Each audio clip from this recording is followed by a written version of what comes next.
శ్రీ మహాగణాధిపతయే నమః. శ్రీమాత్రే నమః. మాచిరాజ్ భక్తి ప్రేక్షకులందరికీ నమస్కారం. ఆగస్టు 17వ తేదీ నవగ్రహాల్లో సూర్యుడు కర్కాటక రాశిలో నుంచి సింహరాశిలోకి మారుతున్నాడు. అంటే సూర్యుడి సింహ సంక్రమణం జరుగుతోంది. అలా సింహరాశిలోకి వచ్చిన సూర్యుడు మళ్ళీ సెప్టెంబర్ 17వ తేదీ సింహరాశిలో నుంచి కన్యా రాశిలోకి వెళతాడు. అంటే ఆగస్టు 17వ తేదీ నుంచి సెప్టెంబర్ 17వ తేదీ వరకు నెల రోజుల పాటు సూర్యుడు సింహరాశిలోనే ఉంటాడు. ఈ సూర్యుడి సింహ సంక్రమణం 12 రాశులలో కొన్ని రాశులకు అనుకూల ఫలితాలు ఇస్తుంది, కొన్ని రాశులకు వ్యతిరేక ఫలితాలు ఇస్తుంది. జ్యోతిష శాస్త్ర పరంగా సూర్యుడికి కొన్ని కారకత్వాలు చెప్పటం జరిగింది. నవగ్రహాలలో సూర్యుడు ఉద్యోగంలో ప్రమోషన్లను కలిగింపజేస్తాడు. సూర్యుడు అనుగ్రహిస్తే ప్రమోషన్లు వస్తాయి, సూర్యుడి అనుగ్రహం లేకపోతే ప్రమోషన్లు ఆలస్యం అవుతాయి. అలాగే సూర్యుడి బలం ఉంటే రాజకీయాల్లో పదవులు వస్తాయి, సూర్యుడి బలం లేకపోతే రాజకీయాల్లో పదవి భ్రష్టత్వం ఏర్పడుతుంది. సూర్యుడు యోగిస్తే వ్యవసాయ రంగంలో విశేషమైన లాభాలు వస్తాయి, సూర్యుడు యోగించకపోతే వ్యవసాయంలో నష్టాలు వస్తాయి. రవి బలం ఉంటే తండ్రితో అనుకూలత పెరుగుతుంది, తండ్రి తరపు ఆస్తులు తొందరగా వస్తాయి. రవి బలం లేకపోతే తండ్రితో వ్యతిరేకత పెరుగుతుంది, తండ్రితో గొడవలు ఎక్కువ వస్తాయి, తండ్రి తరపు ఆస్తులు రావటం ఆలస్యం అవుతుంది, తండ్రి తరపు బంధువులతో కూడా గొడవలు ఎక్కువగా వస్తూ ఉంటాయి. సూర్యుడి సంచారంలో మార్పు యోగిస్తే ఆరోగ్యం బ్రహ్మాండంగా ఉంటుంది, అనారోగ్యాలు తొలగిపోతాయి. సూర్యుడి సంచారం యోగించకపోతే ఆరోగ్య సమస్యలు వస్తూ ఉంటాయి. కాబట్టి ప్రమోషన్లకి, రాజకీయాలకి, తండ్రికి సంబంధించిన విషయాలకి, వ్యవసాయ రంగానికి, ఆరోగ్యానికి, వీటన్నిటికీ కూడా సూర్యుడు ప్రాతినిధ్యం వహిస్తాడు. సమాజంలో పరపతి, హోదా, గౌరవము, వీటన్నిటికీ కూడా సూర్యుడు ప్రాతినిధ్యం వహిస్తాడు. వీటిని కారకత్వాలు అంటారు. సూర్యుడు కర్కాటక రాశిలో నుంచి సింహరాశిలోకి రావటం, సూర్యుడి సింహ సంక్రమణం జరగటం అనేది 12 రాశుల వారి మీద ఈ కారకత్వాల పరంగా ప్రభావం చూపిస్తుంది. అయితే ఏ రాశులకు యోగిస్తుంది, ఏ రాశులకు యోగించదు అని ఎలా తెలుస్తుందంటే, జ్యోతిష శాస్త్రంలో గోచార గ్రంథాలని కొన్ని గ్రంథాలు ఉన్నాయి. వాటిలో గోచార దర్శిని అని ఒక గ్రంథం ఉంది. ఈ గోచార దర్శిని ఏం చెప్తుందంటే, ఎప్పుడైనా సరే మన జన్మరాశి నుంచి చూసుకున్నప్పుడు సూర్యుడు 3వ రాశిలో కానీ, 6వ రాశిలో కానీ, 10వ రాశిలో కానీ, 11వ రాశిలో కానీ ఉంటే యోగిస్తాడు. ఈ రాశుల్లో కాకుండా మిగిలిన రాశుల్లో ఉంటే యోగించడని గోచార దర్శిని అనే గ్రంథంలో చెప్పారు. అంటే ఏంటి, మన రాశి నుంచి, మన జన్మరాశి నుంచి లెక్క పెట్టినప్పుడు వచ్చే 3వ రాశి, మన జన్మరాశి నుంచి లెక్క పెట్టినప్పుడు వచ్చే 6వ రాశి, మన జన్మరాశి నుంచి లెక్క పెట్టినప్పుడు వచ్చే 10వ రాశి, మన జన్మరాశి నుంచి లెక్క పెట్టినప్పుడు వచ్చే 11వ రాశి. వాటిల్లో సూర్యుడు ఉంటే ఆ సూర్యుడి సంచారం అద్భుతంగా యోగిస్తుంది. అలా లెక్క పెట్టేటప్పుడు మన జన్మరాశిని మొదటి రాశిగా తీసుకొని లెక్క పెట్టుకోవాలి. కాబట్టి ఇప్పుడు సూర్యుడు కర్కాటక రాశి నుంచి సింహరాశికి మారుతున్నాడు. సూర్యుడి సింహ సంక్రమణం జరుగుతోంది. ఈ సూర్యుడి సింహ సంక్రమణము 12 రాశుల్లో ఏ రాశుల వారికి అనుకూల ఫలితాలు ఇస్తుందో, ఏ రాశుల వారికి వ్యతిరేక ఫలితాలు ఇస్తుందో, అనుకూల ఫలితాలు వచ్చే రాశుల వాళ్ళు అనుకూల ఫలితాలు పెరగాలంటే ఏం చేయాలో, వ్యతిరేక ఫలితాలు ఇచ్చే రాశుల వాళ్ళు వ్యతిరేక ఫలితాలు తగ్గాలంటే ఏం చేయాలో ఈ వీడియోలో మనం తెలుసుకుందాం. తదుపరి కర్కాటక రాశి.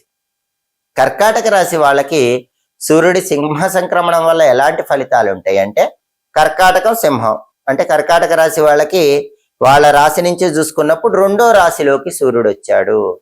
సూర్యుడి సింహ సంక్రమణం 2వ స్థానం అంటే ద్వితీయ స్థానంలో ఏర్పడుతుంది. 2వ స్థానాన్ని ద్వితీయ స్థానం అంటారు. కర్కాటక రాశి వాళ్ళకి 2వ స్థానంలోకి వచ్చిన సూర్యుడు ఎలాంటి ఫలితాలు ఇస్తాడో శాస్త్రంలో ఒక శ్లోకం చెప్పారు. ద్వితీయ స్థానంలో, 2వ స్థానంలో సూర్యుడు ఎలాంటి ఫలితాలు ఇస్తాడంటే, హీనత్వం దుష్ట సంసర్గో మనస్థాన శిరోవ్యధ నిష్ఫలం కృషి వాణిజ్యం విత్తరాశి గతేరవే అంటూ శాస్త్రంలో శ్లోకం చెప్పారు. ఈ శ్లోకంలో ఉన్న అర్థం ఏంటంటే, హీనత్వం దుష్ట సంసర్గో అంటే 2వ స్థానంలో ఉన్న సూర్యుడు హీనమైన ఆలోచనలు ఇస్తాడు. దుష్ట సంసర్గో అంటే అర్థం ఏంటి, చెడ్డవాళ్లతో స్నేహాలు పెరిగేలాగా చేస్తాడు. అలాగే మనస్థాన మనసుకు విచారాన్ని ఇస్తూ ఉంటాడు. శిరోవ్యధ తలనొప్పి సమస్య ఇస్తూ ఉంటాడు. నిష్ఫలం కృషి వాణిజ్యం. వాణిజ్యం అంటే వ్యాపారము, వర్తకము, ఏదైనా సరే ఉద్యోగ వ్యాపారాల్లో ఎంత కృషి చేసినా నిష్ఫలం, కష్టానికి తగిన ఫలితం రాకుండా చేస్తాడు. విత్తరాశి గతేరవే. విత్తం అంటే ధనం, ధనాన్ని నష్టపోయేలాగా చేస్తూ ఉంటాడు. 2వ స్థానంలో ఉన్నటువంటి సూర్యుడు ఈ రకమైనటువంటి ఫలితాలు ఇస్తాడని శ్లోకం చెప్తుంది. కాబట్టి కర్కాటక రాశి వాళ్ళకి నెల రోజుల పాటు ద్వితీయ స్థానం 2వ స్థానంలో ఉన్న సూర్యుడు ఏం చేస్తాడంటే చెడ్డవాళ్లతో స్నేహం చేసేలాగా చేస్తాడు, మనసుకు బాధ కలిగేలా చేస్తాడు, తలనొప్పి సమస్య ఇస్తూ ఉంటాడు. ఉద్యోగ వ్యాపారాల్లో ఎంత కష్టపడా సరే ఫలితం ఆలస్యం అయ్యేలా చేస్తూ ఉంటాడు, ధనపరంగా నష్టపోయేలా చేస్తూ ఉంటాడు. ఈ ఫలితాలన్నీ నెల రోజుల పాటు ఉంటాయి. కాబట్టి ఈ నెల రోజుల్లో వీలైనప్పుడల్లా కర్కాటక రాశి వాళ్ళు సూర్యుడికి సంబంధించిన పరిహారాలు చేసుకుంటే సూర్యుడిచ్చే వ్యతిరేక ఫలితాల నుంచి బయటపడవచ్చు. ఆగస్టు 17వ తేదీ నవగ్రహాలలో సూర్యుడు కర్కాటక రాశిలో నుంచి సింహరాశిలోకి మారటం వల్ల, సూర్యుడి సింహ సంక్రమణం జరగటం వల్ల 12 రాశుల్లో కొన్ని రాశులకి సూర్యుడు అనుకూల ఫలితాలు ఇస్తాడు, కొన్ని రాశులకు వ్యతిరేక ఫలితాలు ఇస్తాడు. మళ్ళీ సెప్టెంబర్ 17వ తేదీ సూర్యుడు సింహరాశిలో నుంచి కన్యా రాశిలోకి మారతాడు. అంటే ఆగస్టు 17 నుంచి సెప్టెంబర్ 17 వరకు నెల రోజుల పాటు సూర్యుడు సింహరాశిలోనే ఉంటాడు. ఈ సూర్యుడి సింహ సంక్రమణం 12 రాశులలో కొన్ని రాశులకు అనుకూల ఫలితాలు, కొన్ని రాశులకు వ్యతిరేక ఫలితాలు ఇచ్చినప్పటికీ అనుకూల ఫలితాలు రెట్టింపు చేసుకోవటానికి, వ్యతిరేక ఫలితాలు తగ్గింపజేసుకోవటానికి 12 రాశుల వాళ్ళు సూర్యుడికి సంబంధించిన కొన్ని సులభమైన శక్తివంతమైన పరిహారాలు పాటించాలి. వాటిలో ముఖ్యమైన పరిహారం ఏంటంటే, ఈ ఆగస్టు 17 నుంచి సెప్టెంబర్ 17వ తేదీ మధ్యలో వచ్చే ఆదివారాలు సూర్యుడికి సంబంధించిన ధ్యాన శ్లోకాన్ని 6 సార్లు చదువుకోండి.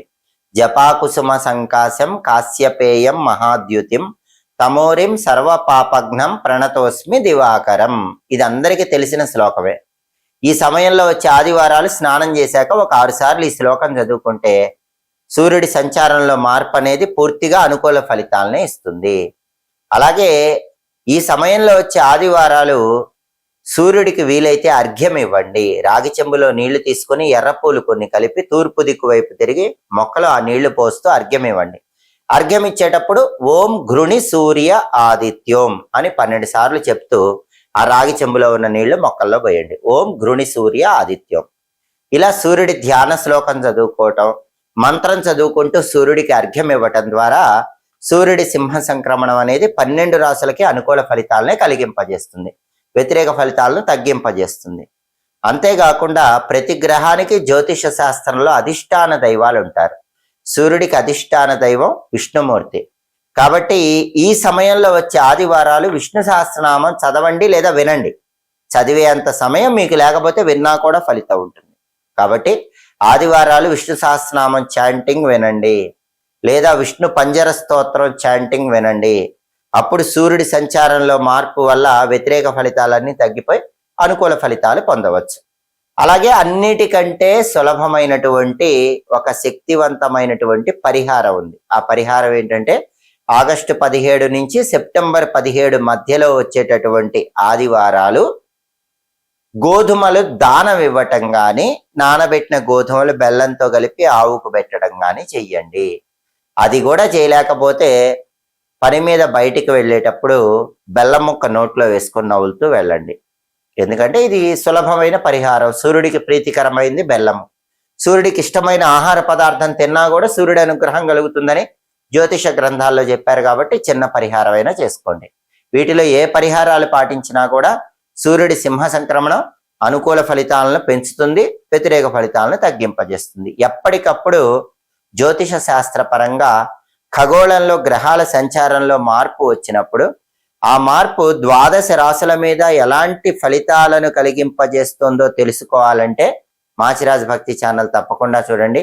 ఆ ఫలితాలు పూర్తిగా అనుకూలంగా మార్చుకోవటానికి ఎలాంటి సులభమైన పరిహారాలు చేసుకోవాలో తెలుసుకోవాలన్నా కూడా మా ఛానల్ తప్పకుండా చూడండి. మా వీడియోస్ మీకు నచ్చినట్లయితే మా ఛానల్ లైక్ చేయండి, కామెంట్ చేయండి. మా ఛానల్ వీడియోస్ 10 మంది మిత్రులకు షేర్ చేయండి. మా ఛానల్ సబ్స్క్రైబ్ చేసుకోండి. సర్వే జనాః సుఖినో భవంతు. స్వస్తి.